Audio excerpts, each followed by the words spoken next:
జర్మనీకి చెందిన ఓ మద్యం తయారీ కంపెనీ ఆల్కహాల్ రహిత బీర్ను తయారు చేసింది. బీర్లో ఉండే రుచే ఇందులోనూ ఉంటుందని చెబుతోంది. సాఫ్ట్ డ్రింక్తో పోలిస్తే ఇందులో తక్కువ క్యాలరీలు ఉంటాయని తెలిపింది. జర్మనీలో ప్రస్తుతం జరుగుతున్న అక్టోబర్ ఫెస్ట్లో ఆల్కహాల్ రహిత బీర్ను అందిస్తున్నారు.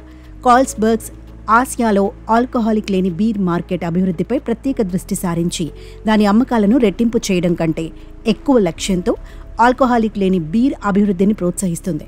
డానిష్ బీర్ దిగ్గజం గత కొన్ని సంవత్సరాలుగా ఆల్కహాల్ లేని బీర్ అమ్మకాలను పెంచుతోంది. ప్రస్తుతానికి వృద్ధి యూరప్ ద్వారా నడపబడుతోంది. మధ్య మరియు తూర్పు యూరప్ అతిపెద్ద వృద్ధిని సాధించింది. ఇక్కడ కార్ల్స్బర్గ్ నాన్ ఆల్కహాలిక్ బీర్ అమ్మకాలు 2021లో 19% పెరిగాయి.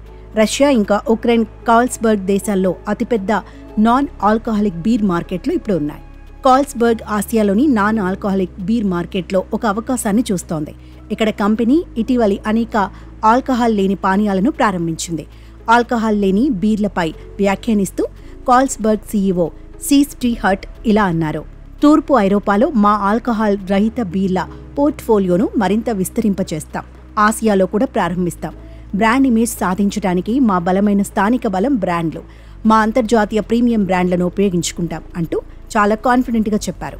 కార్ల్స్బర్గ్ చైనాలో Chongqing beer non alcoholic beer, Singapore ఇంకా హాంకాంగ్లలో కార్ల్స్బర్గ్ నాన్ ఆల్కహాలిక్ బీర్ను ప్రారంభించడంతో ఇక ఆసియా ఆల్కహాల్ రహిత పోర్ట్ఫోలియోను నిర్మించడానికి మొదటి అడుగులు వేసింది.